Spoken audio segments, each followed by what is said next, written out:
பெரியாரிய உணர்வாளர்கள், மனிதநேய பற்றாளர்கள் என்பதை உறுதிப்படுத்தக்கூடிய வகையிலே இந்த மாபெரும் பேரணி கண்டன பொதுக்கூட்டம் இங்கே நடைபெற்றுக் கொண்டிருக்கிறது. வெறும் மொழி அல்லது சாதி மதம் என்கிற அடையாளங்களுக்குள் சிக்கிக் கொள்ளாமல் வரம்புகளை தாண்டி மனித உரிமைகளுக்காக, பாதிக்கப்படுகிற மக்களின் விடுதலைக்காக போராடுகிற அரசியல்தான் பெரியாரிய அரசியல் என்பதை இந்த பேரணி இன்றைக்கு உணர்த்தி இருக்கிறது. எப்போதெல்லாம் நெருக்கடிகள் ஏற்படுகின்றனவோ அப்போதெல்லாம் நாம் பெரியாரின் பெயரால் ஒருங்கிணைந்து செயல்பட்டு வருகிறோம். வெவ்வேறு பெயர்களில் இயங்கினாலும், வெவ்வேறு வண்ணங்களை நாம் சுமந்தாலும் பெரியாரியம் நம்மை ஒருங்கிணைக்கிறது என்கிற பெருமையோடு உங்கள் முன்னால் நான் நிற்கிறேன். தோழர் திருமுருகன் அவர்கள் சொன்னதைப் போல 4 நாள் பயணம் முடித்து இன்று அதிகாலை வந்து இறங்கி காலையில் முதலமைச்சர் அவர்களின் தலைமையிலான கூட்டத்தில் பங்கேற்று 1 மணிக்கு மேல் அங்கிருந்து நடிகர் ரோபோ சங்கர் அவர்களின் இல்லத்திற்கு சென்று அவருக்கு அஞ்சலி செலுத்திவிட்டு இந்த பேரணியில் பங்கேற்க வேண்டும் என்கிற பேராவலோடு நான் வந்து கொண்டிருந்தேன். 4:30 மணிக்கு துவங்கும் என்று சொன்னார்கள். ஆனால் 4 மணிக்கே தன்னியல்பாக பேரணி நகர்ந்து விட்டது, நாங்கள் தொடங்கவே இல்லை என்று தோழர்கள் இங்கே சொன்னார்கள். அந்த அளவுக்கு எழுச்சியோடு தன்னியல்பாக திரண்டு வந்து இந்த பேரணி நடைபெற்று அமெரிக்க ஏகாதிபத்தியத்தின், இஸ்ரேல் சியோனிசத்தின் மக்கள் விரோத போக்கை கண்டித்துக் கொண்டிருக்கிறோம். இந்த பேரணி கண்டித்துக் கொண்டிருக்கிறது. இதில் பங்கேற்று உரையாற்றக்கூடிய இந்த வாய்ப்பை எனக்கு வழங்கியமைக்காக இந்த கூட்டமைப்பை சார்ந்த நிர்வாகிகள் அனைவருக்கும் என்னுடைய நெஞ்சார்ந்த நன்றியை உரித்தாக்குகிறேன்.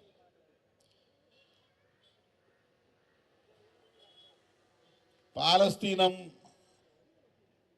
விடுதலை பெற வேண்டும், இஸ்ரேல் ஆதிக்கம் தகர்த்தெறியப்பட வேண்டும் என்கிற குரல் இந்த மேடையில் வலுவாக ஒலித்திருக்கிறது. யாசர் அரஃபத் அவர்களின் தலைமையிலே பாலஸ்தீன விடுதலை இயக்கம் பல 10 ஆண்டுகள் போராடி உலக நாடுகளின் ஆதரவை பெற்று தமக்கென்று ஒரு நிலத்தை மீட்டெடுத்தது என்றாலும் கூட அது இன்னும் உறுதிப்படுத்தப்படாத நிலை இருக்கிறது. இஸ்ரேல் பிரிட்டிஷ்காரர்களால் உருவாக்கப்பட்ட ஒரு ஆக்கிரமிப்பு நிலப்பகுதி. பாலஸ்தீனத்தை நாடில்லாமல் உலக நாடுகள் முழுவதும் சிதறி கிடந்த யூதர்களுக்காக முதல் உலகப் போரின் போது பிரிட்டிஷ் ஆட்சியாளர்கள் இப்படி ஒரு நிலப்பரப்பை உருவாக்கி யூதர்களுக்கு என்று இதுதான் அவர்களுக்கான நிலம் என்று அறிவித்தார்கள். அதை வரலாற்றிலே பால்ஃபர் டிக்ளரேஷன் என்று குறிப்பிடுகிறார்கள். உலகமெங்கும் பிரிட்டிஷார் காலடி வைத்த இடங்களிலெல்லாம் இது போன்ற எல்லை பிரச்சனைகள், நாடு விடுதலைக்கான போராட்டங்கள், வன்முறைகள், படுகொலைகள் என்று தொடர்ந்து கொண்டே இருக்கிறது.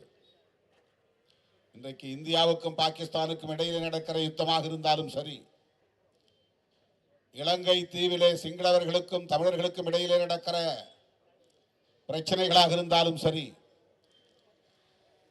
இன்றைக்கு பாலஸ்தீனத்திலே இஸ்ரேலியர்களுக்கும் பாலஸ்தீனர்களுக்கும் இடையிலே நடக்கிற இந்த பிரச்சனைகளாக இருந்தாலும் சரி, இவை எல்லாவற்றிலும்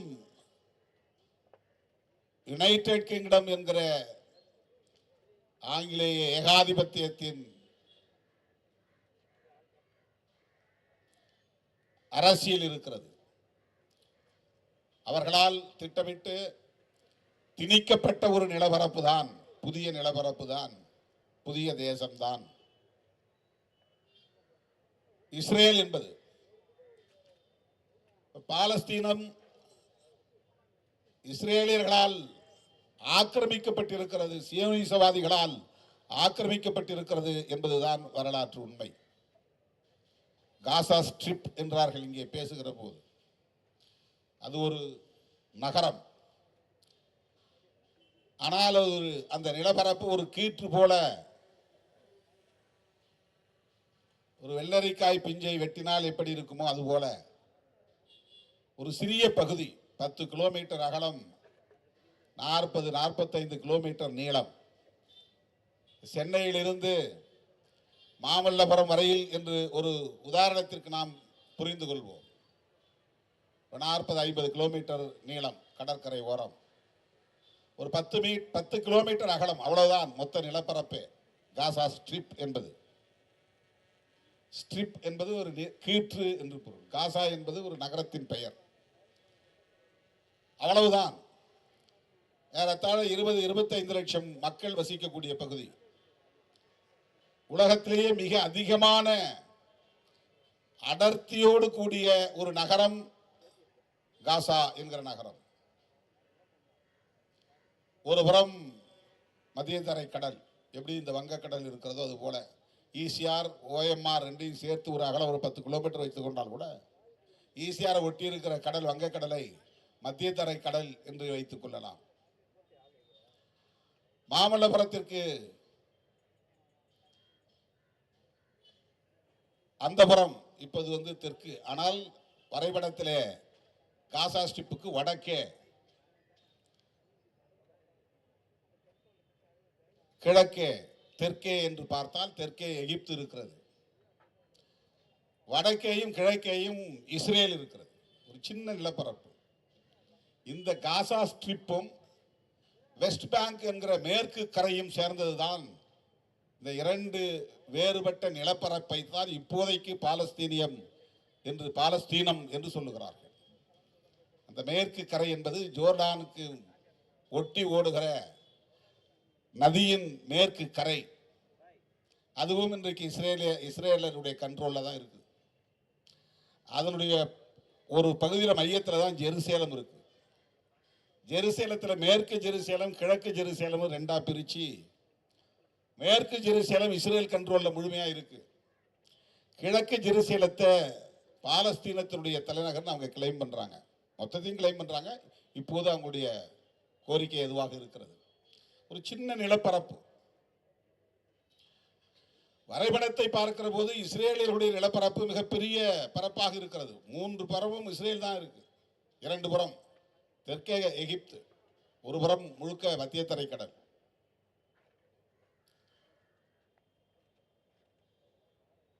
இந்த நிலையிலே ஹமாஸ் என்கிற ஒரு இயக்கம் தோன்றுகிறது.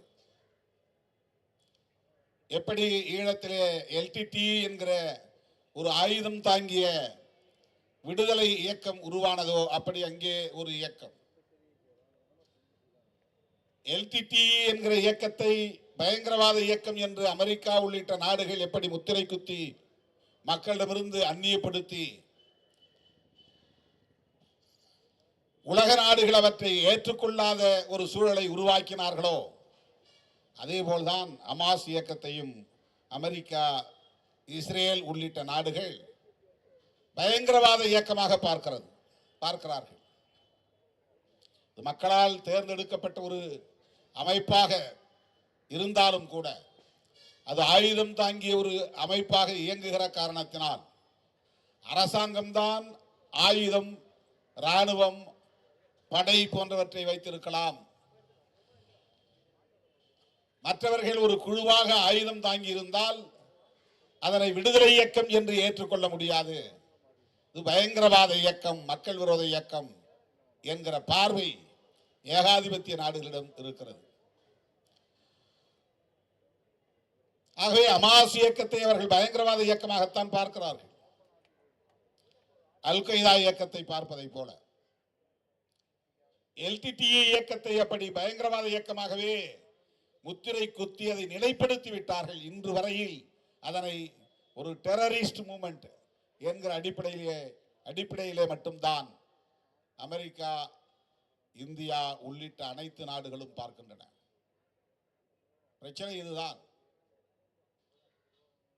ஹமாஸ் இயக்கம் திடுமென கடந்த அக்டோபர் மாதம் 7ஆம் தேதி 2 ஆண்டுகளுக்கு முன்பு 2023 2025 அக்டோபர் வரப்போகிறது. சரியாக 2 வருடங்கள் ஆகின்றன. ஏற்கனவே இதுபோல பல முறை யுத்தங்கள் நடந்திருக்கின்றன. ஒவ்வொரு முறையும் லட்சக்கணக்கானோர் கொல்லப்படுகிறார்கள். உலகம் முழுவதும் மனித உரிமை ஆர்வலர்கள் இருக்கிறார்கள். தொண்டு நிறுவனங்கள் இருக்கின்றன. அமெரிக்கா போன்ற நாடுகளில் மனித உரிமை குறித்து வாய்க்கிழிய பேசக்கூடியவர்கள் ஏராளம் இருக்கிறார்கள். ஆனால் இத்தகைய படுகொலைகளை அவர்கள் மனித உரிமை மீறல் என்கிற அடிப்படையில் கூட ஏற்றுக்கொள்வதில்லை, அங்கீகரிப்பதில்லை. ஆனால் 2 ஆண்டுகளுக்கு பிறகு இப்போது ஐநா நியமித்த ஆணையம் அறிக்கை அளித்திருக்கிறது, அங்கே நடப்பது இனப்படுகொலை என்று. இது எவ்வளவு பெரிய விரோதமாக இருக்கிறது என்று பாருங்கள். 2 ஆண்டுகள் அவர்களுக்கு தேவைப்பட்டிருக்கிறது இது இனப்படுகொலை தான் என்று சொல்ல. 2009 முள்ளிவாய்க்காலில் நடைபெற்ற இனக்கொலையை இதுவரையில் ஐநா பேரவையும் சரி, அமெரிக்கா உள்ளிட்ட ஏகாதிபத்திய நாடுகளும் சரி, அதை ஒரு இனக்கொலையாகவே ஏற்றுக்கொள்ள தயாராக இல்லை. முதலில் மனித உரிமை மீறல் என்றார்கள், வயலேஷன் ஆஃப் ஹியூமன் ரைட்ஸ். அதன் பிறகு போர்க்குற்றம் என்றார்கள், வார் கிரைம்ஸ். ஒரு யுத்தம் நடக்கிற போது சில மரபுகளை பின்பற்ற வேண்டும், சட்ட விதிமுறைகளை பின்பற்ற வேண்டும். அந்த விதிமீறல்கள் நிகழ்ந்திருக்கின்றன. அதனால் அது வார் கிரைம்ஸ், போர் குற்றங்கள். இப்படித்தான் யுனைடெட் நேஷன்ஸ் ஆர்கனைசேஷன்ஸ், UNO இப்படித்தான் இதுவரையில் மதிப்பீடு செய்திருக்கிறது. இங்கேயாவது அது ஒரு ஜெனோசைட் என்று ஒத்துக்கொண்டிருக்கிறார்கள். ஜெனோசைட் என்று சொல்லுவதே ஒரு பெரிய அங்கீகரிப்பு என்று அவர்கள் நினைக்கிறார்கள். தோழர் திருமுருகன் சொன்னார், இனப்படுகொலை என்று UN சொன்ன பிறகு அதிலே உலக நாடுகள் எவ்வாறு தலையீடு செய்ய வேண்டும் என்கிற வரைமுறைகள் இருக்கின்றன. ஆனால் யாரும் அப்படி தலையிடுவதில்லை. இந்த நாட்டை பாதுகாப்பதற்கு யாரும் முனைவதில்லை. இஸ்ரேல் மீது ஹமாஸ் சில ஆண்டுகளுக்கு முன்பு, சில 10 ஆண்டுகளுக்கு முன்பு இதே போன்ற ஒரு தாக்குதலை நடத்திய போது உடனடியாக அமெரிக்கா தனது ராணுவ துருப்புகளை அனுப்பி இஸ்ரேலை பாதுகாக்கிற நடவடிக்கையில் ஈடுபட்டதை நாம் அறிவோம். ஆட்சியாளர்கள் ஒன்று சேர்ந்து விடுகிறார்கள், அரசுகள் ஒன்று சேர்ந்து விடுகின்றன.